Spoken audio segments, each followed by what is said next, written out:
کہے کہ ہمارا رب اللہ ہے، پھر اس پر جم جائیں۔ ان پر فرشتوں کا نزول ہوتا ہے، نہ کوئی غم کرو نہ خوف، خوشیاں مناؤ جنت کی جس کا تم سے وعدہ کیا گیا تھا۔ اللہ کی ربوبیت پر اطمینان جب انسان کو ہو جاتا ہے، میرا رب اللہ ہے، ربی اللہ، انسان کے لیے نہ کوئی کھٹکا، نہ کوئی خطرہ، نہ کوئی خوف، نہ کوئی حزن۔ جو کچھ ہو رہا ہے کس کے اذن سے ہو رہا ہے؟ اللہ کے اذن سے۔ اللہ کے اذن کے بغیر پتا تک نہیں ہلتا۔ یہ کوئی اندھا بہرا مادہ نہیں ہے جس سے مجھے کوئی خوف ہو۔ اندھا بھینسا چلا آ رہا ہو اس سے تو ڈرنے کا ہر انسان کو ڈرنا چاہیے، نہ معلوم کس کو ٹکر مار دے۔ لیکن نہیں، اس کائنات کو چلانے والا ایک سمیع و بصیر خدا ہے، وہ جو میرا دوست ہے، میرا ولی ہے۔ اللہ ولی الذین آمنوا یخرجہم من الظلمات الی النور۔ اللہ اہل ایمان کا ولی ہے، ساتھی ہے، پشت پناہ ہے، مددگار ہے، حمایتی ہے۔ بتائیے جسے یقین ہو جائے کہ اللہ میرا مددگار، اللہ میرا محافظ، اللہ میرا پشت پناہ، اللہ میرا حمایتی، اس کے لیے کوئی خوف ہوگا؟ اس سے کوئی ڈر ہوگا؟ میں مثال دیا کرتا ہوں ایک بہت سادہ، پنجاب کے دیہات کی۔ وہ بڑا چودھری ہے اور کوئی غریب کسان ہے۔ اس غریب کسان کے جانوروں کو ہر وقت اندیشہ ہوگا چوری کا، کوئی میری بھینس کھول کر نہ لے جائے، کوئی میرا بیل کھول کر نہ لے جائے۔ لیکن جس کے بارے میں یہ سب کو معلوم ہو کہ وہ جو بڑا چودھری ہے وہ اس کا دوست ہے، اس کی بچیا کو کوئی خوف ہوگا؟ اس کی بھینس پر کوئی ہاتھ ڈالے گا؟ اسے کوئی اندیشہ ہوگا؟ نہیں۔ کیوں؟ کہ وہ بڑا چودھری، بڑا اس کا یہاں کا سردار، جاگیردار، سب کو معلوم ہے وہ میرا دوست ہے، کوئی میرے خلاف اقدام نہیں کر سکتا۔ اس دنیا میں یہ چھوٹی سی بات اگر آپ کے دلی اطمینان اور سکون کا باعث بن سکتی ہے تو ذرا تصور کیجئے۔ میں لفظ تصور استعمال کروں گا صرف اس لیے کہ اس کا ہم جس کو کہتے ہیں ادراک اور شعور کر نہیں سکتے، اگر کے ساتھ کر سکتے۔ اگر یقین ہو کہ اللہ میرا مددگار اور یقین ہو کہ اللہ ہر آن میرے ساتھ ہے، پھر کوئی خوف؟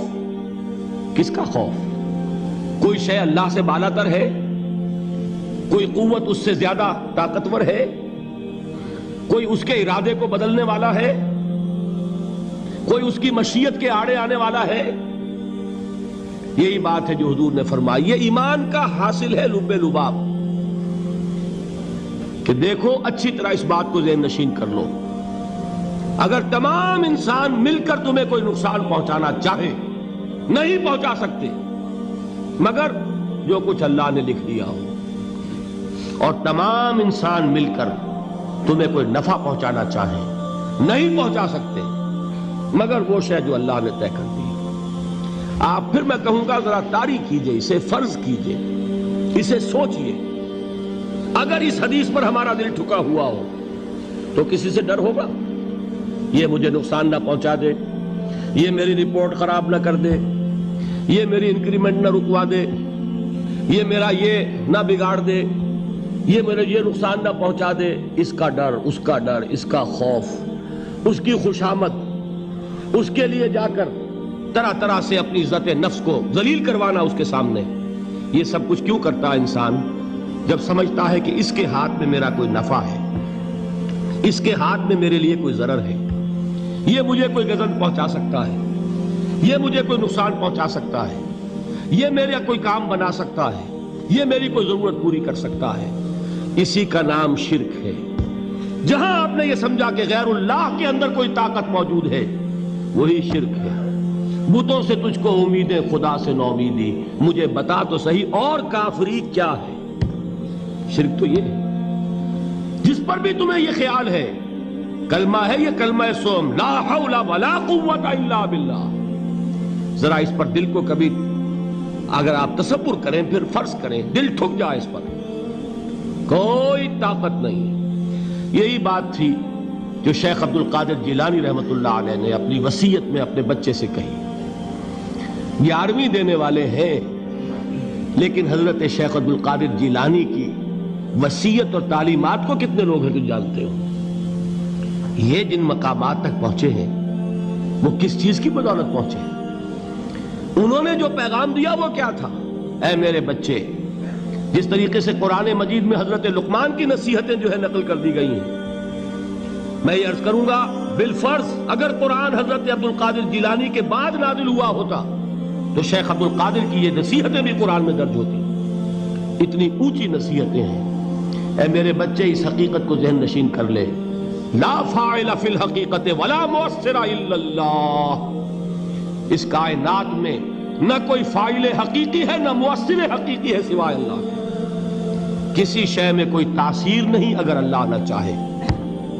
آگ جلا نہیں سکتی اگر اللہ نہ چاہے. پانی ڈبو نہیں سکتا اگر اللہ نہ چاہے. زہر ہلاک نہیں کر سکتا اگر اللہ نہ چاہے. کوئی چیز فائدہ نہیں پہنچا سکتی اگر اللہ نہ چاہے. تو در در پہ کیوں سر جھکاتے ہو؟ در در پر کیوں جبیں سائی کرتے ہو؟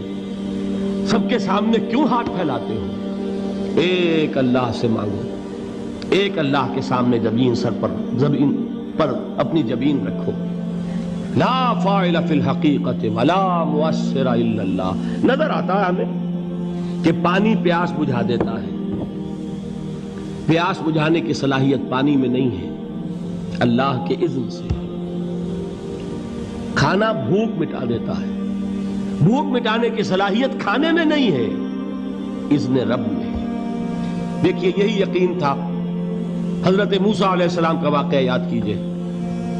سامنے سمندر آ گیا ہے. قوم دیکھتی ہے پیچھے کہ گرد و غبار کا طوفان ہے. معلوم ہوا کہ فرعون اپنے لشکر سمیت آ گیا ہے. لشکر جب چلتا تھا تیز رفتاری کے ساتھ تو گرد و غبار کا جو طوفان اٹھتا تھا اس کا تصور کیجئے. اور لمحہ بلمحہ وہ قریب آ رہا ہے. پوری قوم نے کیا کہا؟ اے موسیٰ انا لمدرکون. اے موسیٰ ہم کو پکڑے گئے. قرآن مجید نے تو یہاں وہ باتیں نہیں لکھی ہے، لیکن تورات میں یہ درج ہے کہ بنی اسرائیل جھگڑنے لگے، دست و گریبان ہو گئے موسیٰ کے ساتھ. موسیٰ ہمیں یہاں مروایا لا کر، اس سے تو ہم ہی بہتر تھے. وہاں کھانے کو ملتا تھا، زندگی تو تھی. بیگار ہم کر رہے تھے، موت تو نہیں تھی. اب جو کچھ ہوگا اس کا تصور کرو، جس طریقے سے ہمارے ٹکڑے اڑائے جائیں گے. تو لڑ رہے ہیں حضرت موسیٰ علیہ السلام سے. یہ تورات کی تفصیل ہے. قرآن میں صرف اتنا آیا ہے، پریشان ہو کر انہوں نے کہا انا لمدرکون. موسیٰ ہم تو پکڑے گئے. اس وقت موسیٰ کا جواب کیا ہے؟ کلا ان معی ربی سیہدین. نہیں، میرے ساتھ میرا رب ہے، وہ راستہ دے گا. بتائیے کہاں راستہ نظر آ رہا ہے؟ یہ ہے ایمان بالغیب. راستہ نظر نہ آئے تب اللہ پر یقین ایمان ہے. جیب میں پیسے ہوں اور تب دل کو اطمینان ہے تو ایمان کس پر ہوا؟ پیسے پر، اللہ پر نہیں. جب وسائل و ذرائع نہ ہو اور پھر یقین ہو کہ اللہ مسبب الاسباب ہے، وہ اسباب کا پابند نہیں ہے، وہ اسباب کا محتاج نہیں ہے، اسباب اس کے محتاج ہیں. اگر یہ یقین ہے تو اللہ پر ایمان ہے.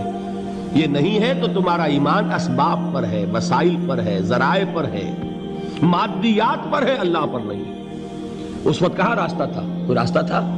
سمندر ہے اور ادھر سے لشکر آ گیا ہے. کلا ان معی ربی سیہدین.